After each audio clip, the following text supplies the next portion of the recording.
In 2016, the Warriors broke the record for the best regular season record in NBA history, 73-9. In 2024, the Detroit Pistons broke the record for the longest single-season losing streak in NBA history, with 28 consecutive losses. They've been the worst team in the league, arguably the worst team in history for most of the year.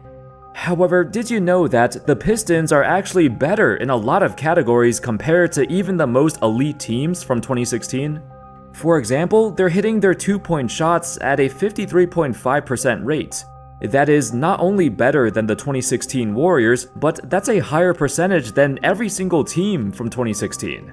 The Pistons also have a better offensive rating than the San Antonio Spurs, who won 67 games that year. But there's no way they're a better offensive team than that Spurs team, right?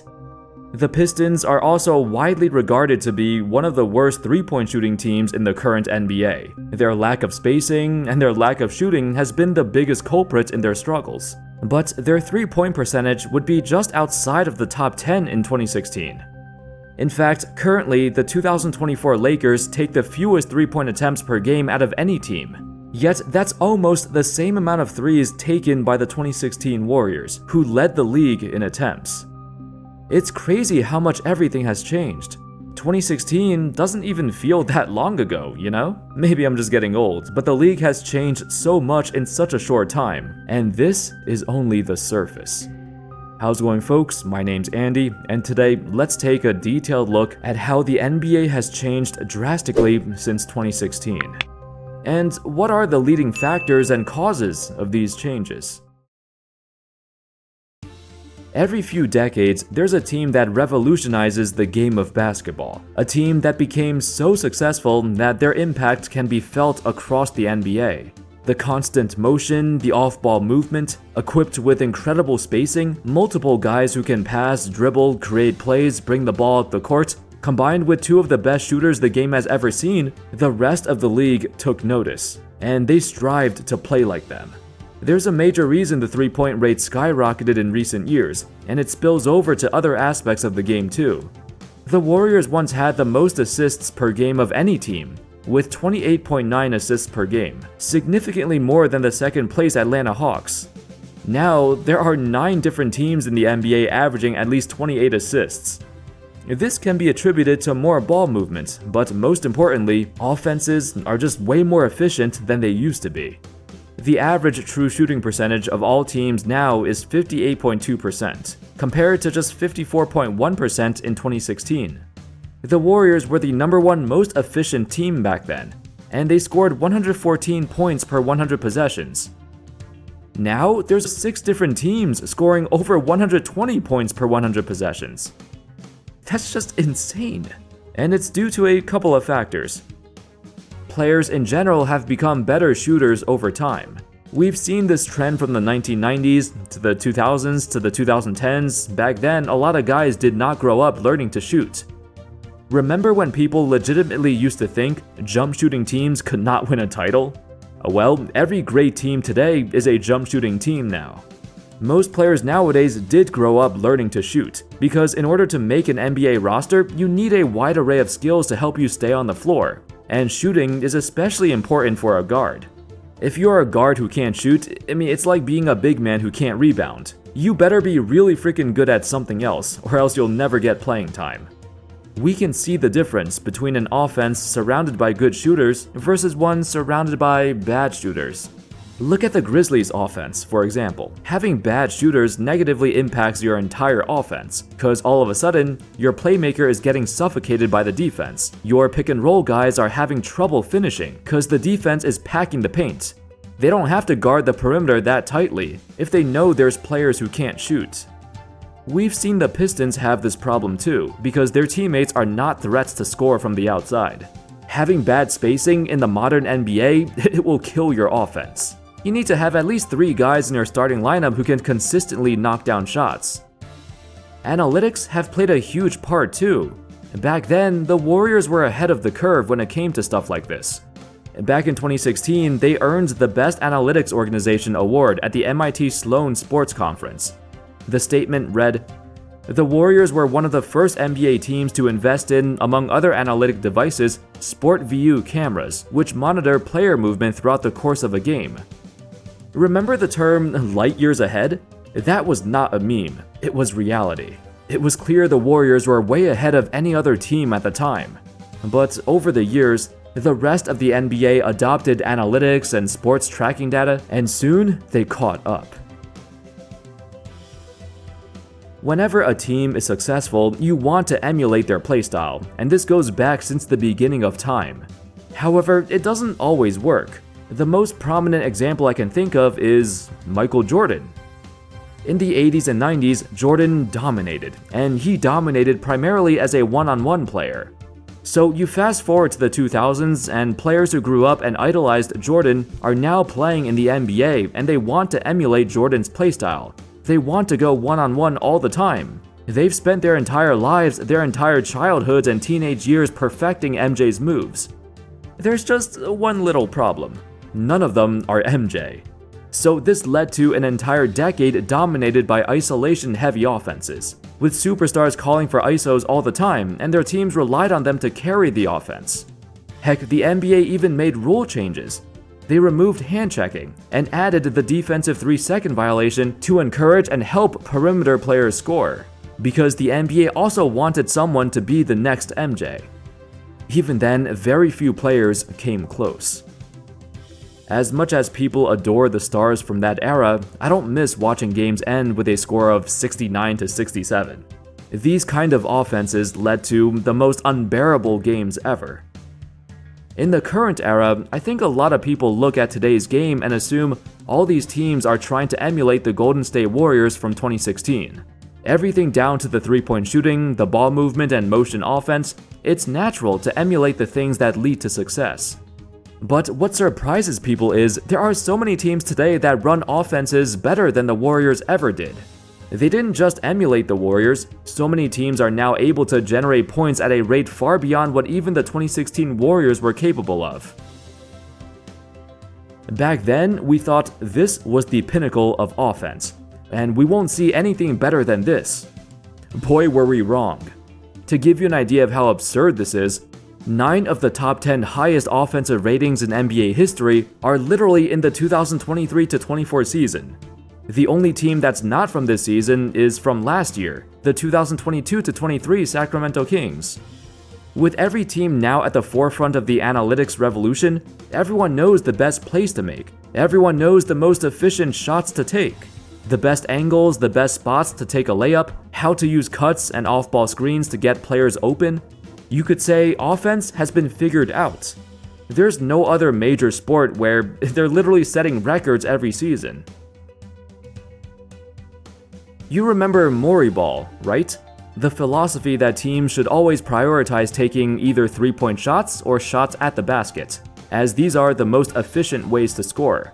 As the GM of the Rockets, this team became the prototype for Mori's desired playstyle, and with the arrival of James Harden, they quickly became one of the NBA's most elite teams, with an offense that was absurdly difficult to defend. Although they've had varying degrees of success, overshadowed by the Warriors, the Rockets were still a major catalyst in starting this revolution. They walked so all these teams today could run. If every team is starting to take the best shots, it's only natural for everyone's numbers to be higher too. Also, part of the reason for inflated stats is the increased pace of the game. Teams are now averaging 99.2 possessions per game compared to 95.8 in 2016. It might not seem like a huge difference, but you combine that with increased efficiency, and that's how you get a ton of gaudy box score stats. What better way to demonstrate this than with the most commonly looked at box score number, points. In 2016, 20 different players averaged at least 20 points per game. Can you guess how many players in 2024 average at least 20 points? 46. Back then, if a player averaged 20 points, you would think, he was a star. Or at least he'd be in the running to make the All-Star team. Now with so many players doing that, 20 points per game is no longer impressive. Whenever you see the NBA landscape change this drastically, with all these teams scoring 130, 140 points, with players scoring 60 to 70 points themselves. Heck, 6 of the top 10 individual game scores of all time happened from 2022 to 2024, in the span of 2 seasons. Some would argue defense is almost non-existent. But is this really true? Are NBA defenses actually worse than it was before? Or are offenses just simply unstoppable? In terms of wide open shots, this is how many these teams are taking in 2024. With some outliers, most teams take roughly 1/4 of their shots with no defenders within 6 feet of them. Back in 2016, there was a fewer frequency of wide open shots, but the difference isn't that big. It's not big enough to justify this insane offensive explosion that we see now. I've also heard people talk about how the refs are making it so easy for offensive players to pop off because they call all these ticky-tack fouls. But in reality, on average, teams are committing 2 fewer fouls per 100 possessions now compared to 2016. So the refs are actually calling fewer fouls. So if teams are shooting almost the same frequency of wide open shots and they're committing fewer fouls than before, I don't think NBA defenses have gotten worse. I think, as I mentioned earlier, over time, players have just gotten better offensively.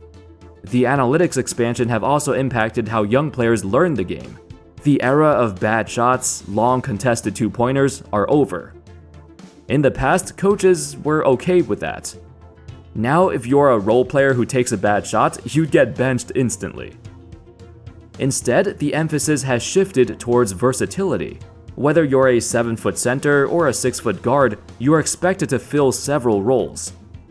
In the 2010s, every team wanted a 3-and-D player, or multiple of these guys, players who can defend and shoot threes. That's all they were asked to do. Now, that's no longer good enough.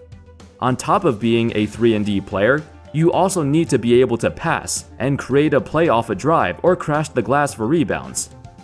Because players coming in are equipped with more versatile skill sets, that adds another dimension to offense, which makes it even more difficult for defenses to handle.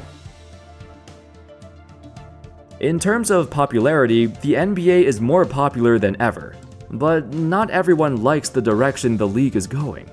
You could simply say there's no need to fix the game because statistically, most people like this new-aged modern style of basketball.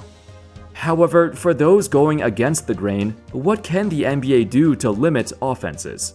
What can they do to stop teams from scoring 130, 140 points a game? Well, it doesn't have to be anything major. Small changes like allowing teams to play more physical defensively.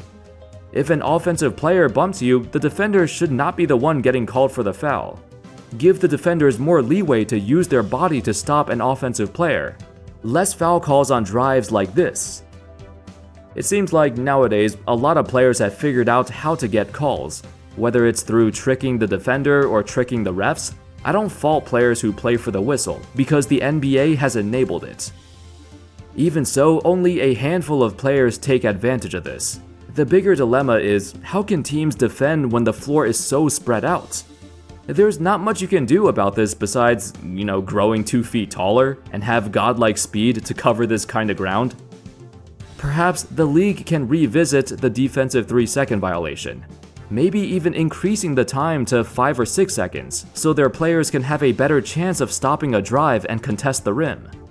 It would for sure make it harder to score in the paint. It'll have to take several rule changes before we reach, some sort of compromise. We still want to watch exciting offenses play, but there needs to be some sort of balance. The game tends to fix itself though. Over the years, we've come to realize that whenever the pendulum swings too far to one side or the other, there's always a response that counteracts it. It might take years, it might take over a decade, but the game changes by itself, usually without the need of any severe rule changes. We've come to the assumption that the NBA offense has been solved, and every team now knows the best ways to effectively score. But you forget, the 3-point line was implemented a long time ago. Yet it took over 3 decades for teams to get to this point. With analytics and tracking data being a central part of the NBA game, I'd wager it wouldn't be too long before teams start figuring out how to combat the modern NBA offense. Thank you all so much for watching. Let me know your thoughts in the comments. Do you like the direction the NBA is headed towards? Do you see it changing in the near future? I hope y'all enjoyed the video, and of course, as always, I'll see you next time. Peace.